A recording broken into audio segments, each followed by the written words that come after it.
Clive, my boy! Rutherford informs me that we owe you our thanks. Hadn't intended for you to get involved, but such are the times we live in, huh? I would have done the same for anyone else. You're far too modest, Clive.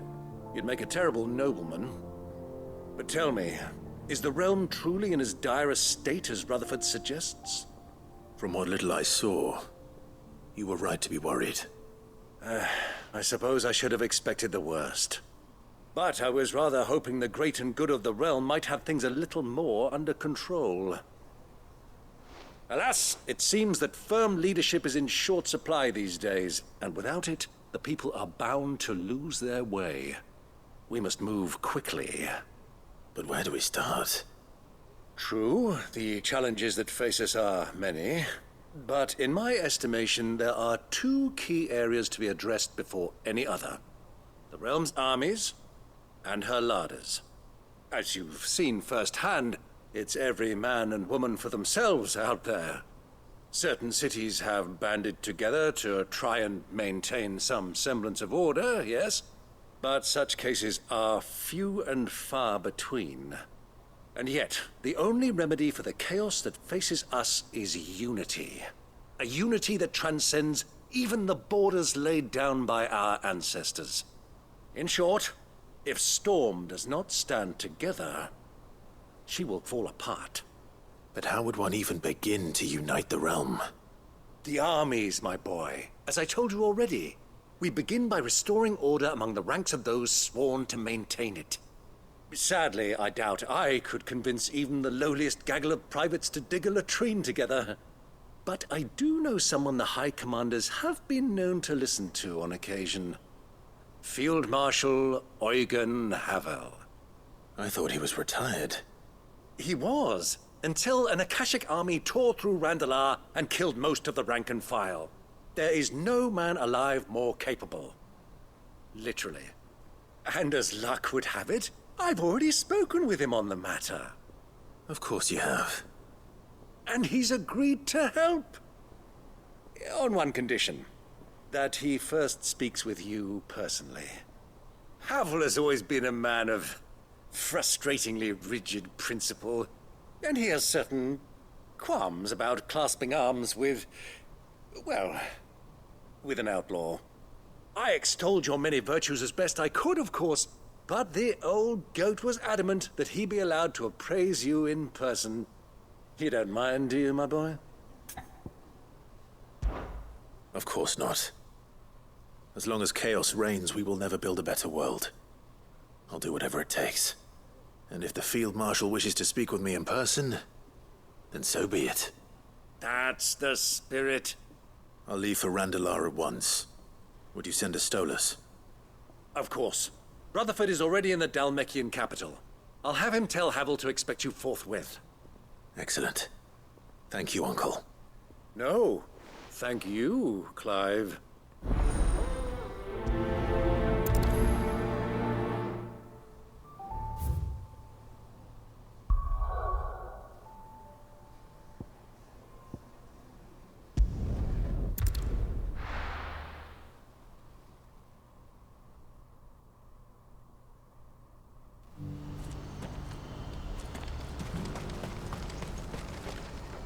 You won't find a finer array this side of the strait.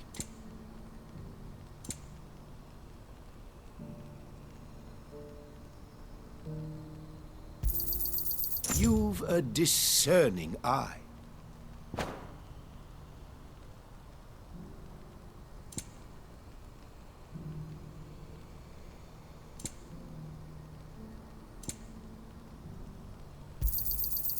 Many thanks. A fine choice. What are you looking for? Farewell.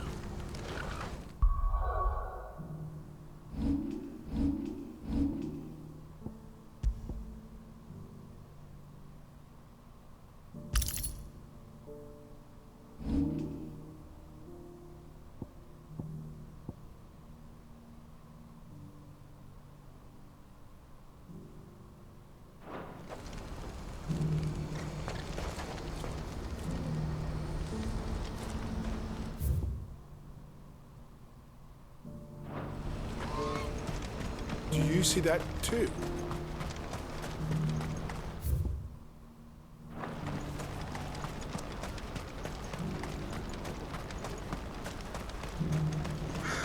What is it? Oh, please. Just make it stop. I'm scared. It's all right. I'm here. Nothing good's gonna come of this, I'm telling you. Just looking at it's enough to send a shiver down your spine.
Ready, go?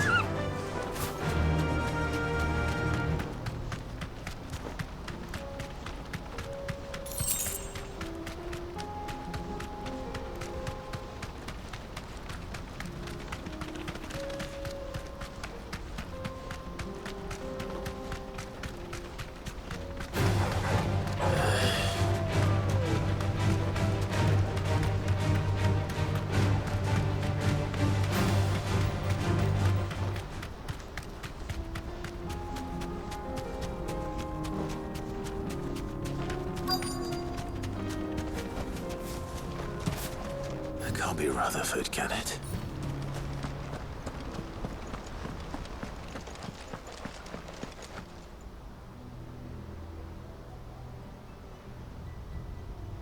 Turncoats and cowards, the lot of you! If it's a fight you want, it's a fight you shall have! Allow me.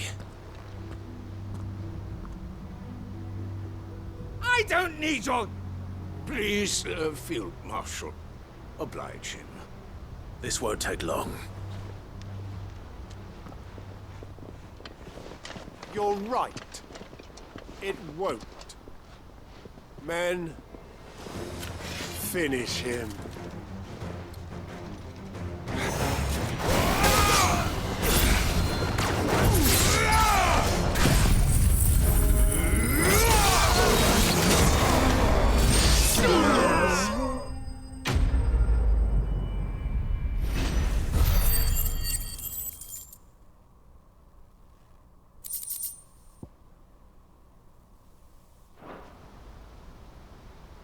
A little longer than I'd have liked.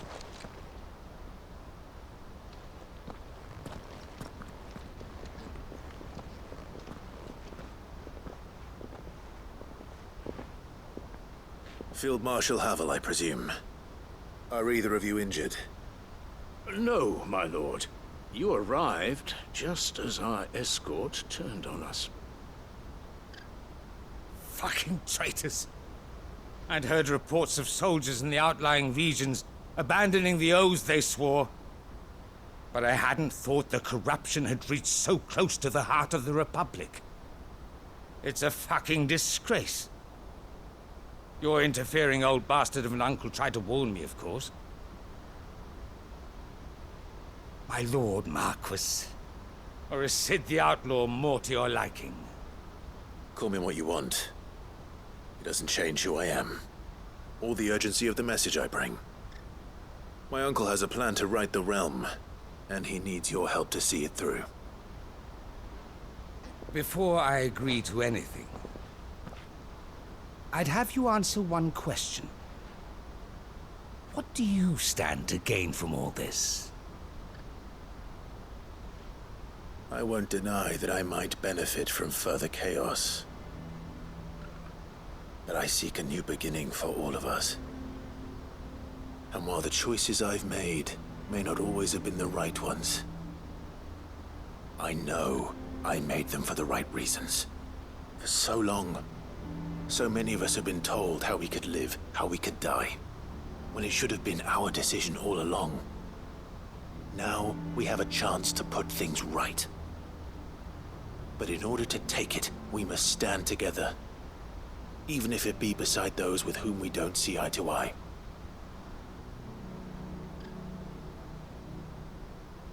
Certainly not the words I expected from an outlaw. But perhaps your uncle was right. You are no ordinary outlaw.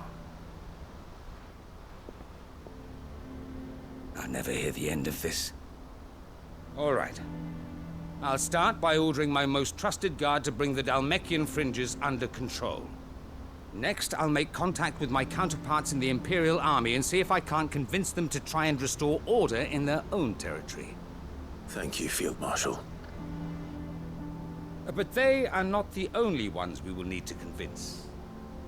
What do you mean? I don't doubt that I can bully some sense into a few generals. But those they answer to require a different kind of persuasion. And when it comes to honeyed words, well, we will need an envoy. One who can court even the most stubborn of statesmen. You, perhaps. I'm flattered. But I'm no diplomat either. And I have other problems to attend to. What we need is a skilled arbitrator. And I may know just the person. Is that so? And would he happen to be an outlaw too? Of a different kind, perhaps. Well, beggars can't be choosers. I suppose we'll all have to find a little of the outlaw in ourselves if we're to make it through this. Very well. Send your man to me right away. I shall.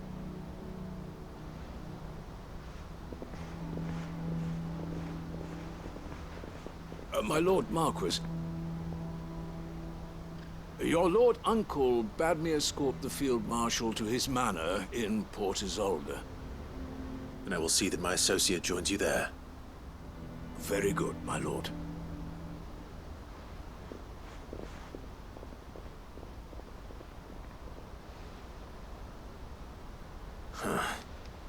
An envoy. I'm not sure I'm the man to talk anyone round. I can barely convince my brother to take his medicine. No. This is a job for someone with experience. Someone like Quentin. I hope I can convince him at least.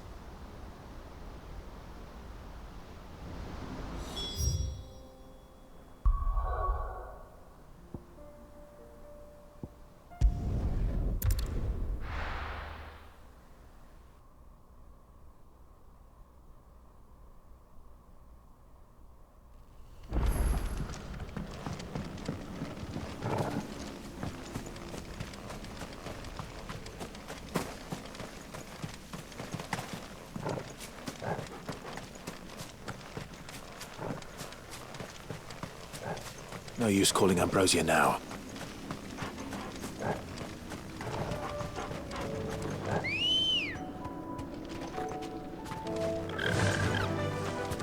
Run like the wind.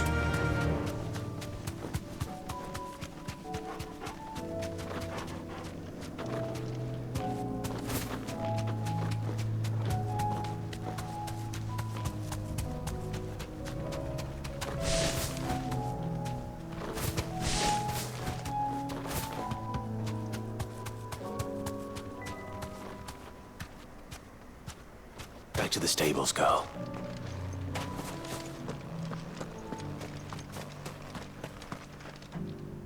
Quentin, I have a proposal for you. Do you now? Something tells me you'll be asking more of me than a cask of Gotand gold. Go on then. Propose.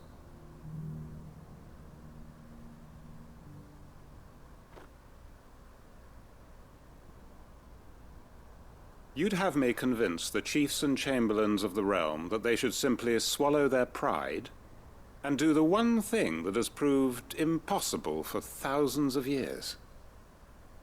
Was there anything else? Perhaps I can fetch you a meat pie as well. I know it's a lot to ask, but I can think of none better suited to the role. And you'd have me give up what little I have left to do it. I told you, Clive. The people of Lostwing are my family, and I cannot abandon them. You'll have to find someone else. I'm sorry to hear that. So am I. And why might that be? What he's asking. How's it any different to what you've done so far? They want you to speak for those who can't speak for themselves. That's what you do best. If it's the vineyard you're worried about, we'll see that the grapes are picked and the tons filled. You know we will. It's not that. Then what is it? You said yourself we're family. Don't you trust us? You know that's not what I'm... Then what are you saying? That only we are worth saving? Why turn your back on everyone else? You convinced us we could build new lives for ourselves, and if you can do that, who's to say you couldn't convince the entire realm? A stirring argument. I fear that any rejoinder I make might fall somewhat flat by comparison. So you'll join us? Where do you need me? Field Marshal Havel will want to speak with you in person. He's currently in Port Isolde. I can arrange for a party of Cursebreakers to accompany you there. That would be very much appreciated. I hear the roads are far from safe these days. Hopefully not for long. My uncle will want to know that his plan is taking shape.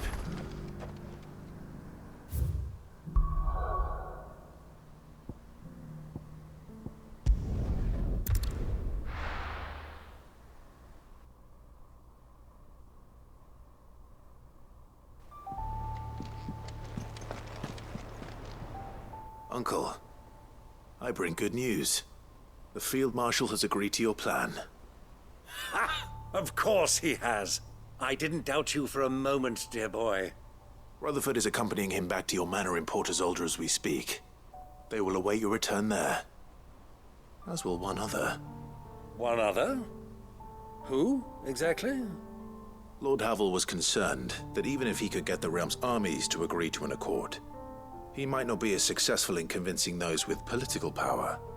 He asked if I might have a solution, and I suggested a certain Imperial Lord Magistrate turned Liberator. One of your co-conspirators?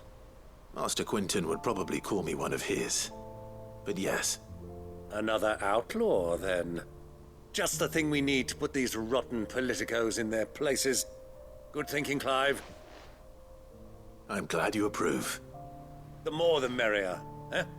Uncle, assuming Havel and Quentin can solve our problem with the armies, you still haven't mentioned how we might manage the grain shortages. Oh, don't you worry, my boy. The 7 high houses will be seeing to that. They have all agreed to make the most generous of donations. Oh, of course, it did take a little persuasion. But luckily I had some unexpected help. From who? Why, you, my boy. Rumor has it that you rescued the Lady Ariane's head steward Rockford from a horde of bloodthirsty bandits. It was more of a handful. Well, the old battle axe was so pleased. She had a shipload of talents delivered to my private docks by the next new moon. And when the other houses saw the parsimonious old crone's purse strings finally loosen, they as good as tripped over themselves in the rush to follow suit. I'm happy to hear it. Now, I must be getting back to the manor. Join us there at your earliest convenience, would you? Of course, Uncle.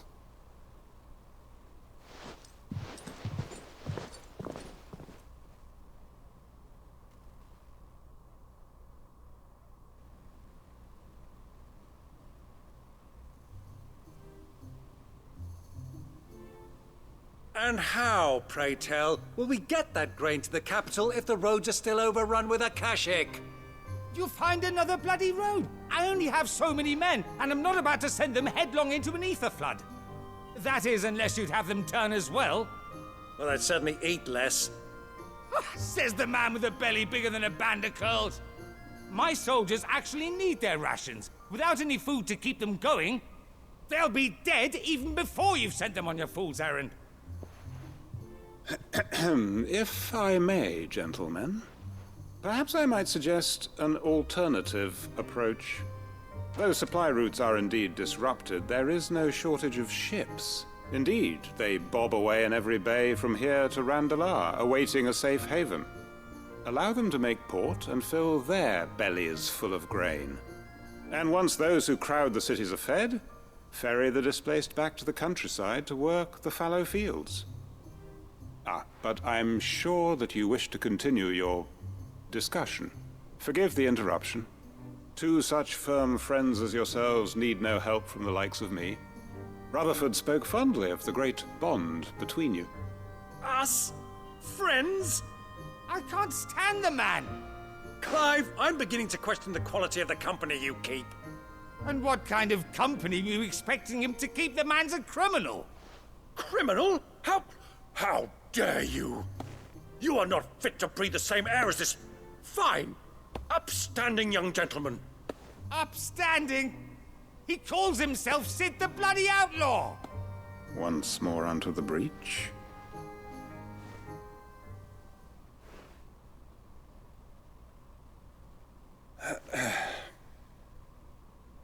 Shall we begin again? What we seek here is not to create a new nation, nor to claim the thrones of those that already exist. We wish simply to bring stability to the realm that mankind might weather the current storm. And to do that, we must convince those in power, the generals, the statesmen, the nobles, that our cause is just. There will be disagreements, yes, and I imagine some resistance, much resistance. But we cannot let that deter us. If we show them the path, show them that we walk it ourselves, then I am confident they will follow. The fate of the world lies in my nephew's hands, but the well-being of her people lies in ours. And we must not squander the chance that Clive has given us. Uncle Byron, Now, with that settled, let's move on to the signing of the Accord. For what great moment in history hasn't been accompanied by a little ceremony?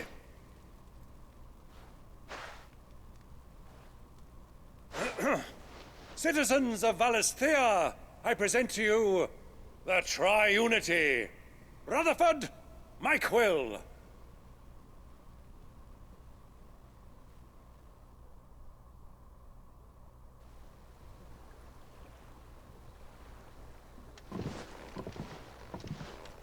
Well, my boy, the stage is set. that it is. This is the role you were born for. Now I ask only that you trust in the talents of your supporting cast. We shall play our parts to the best of our abilities, that you might have the opportunity to shine. The realm needs its Sir Crandall, and there is no better Crandall than you, Clive.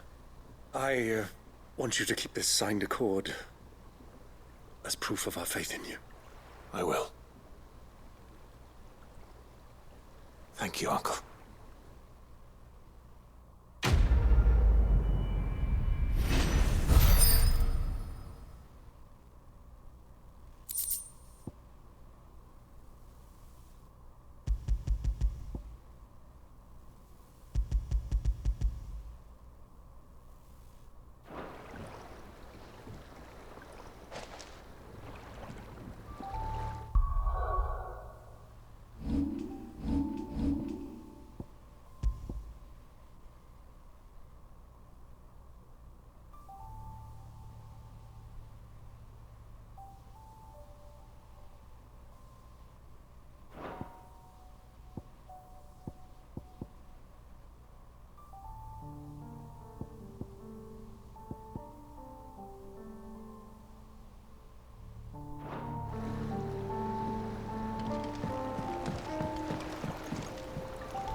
What do you think that thing is?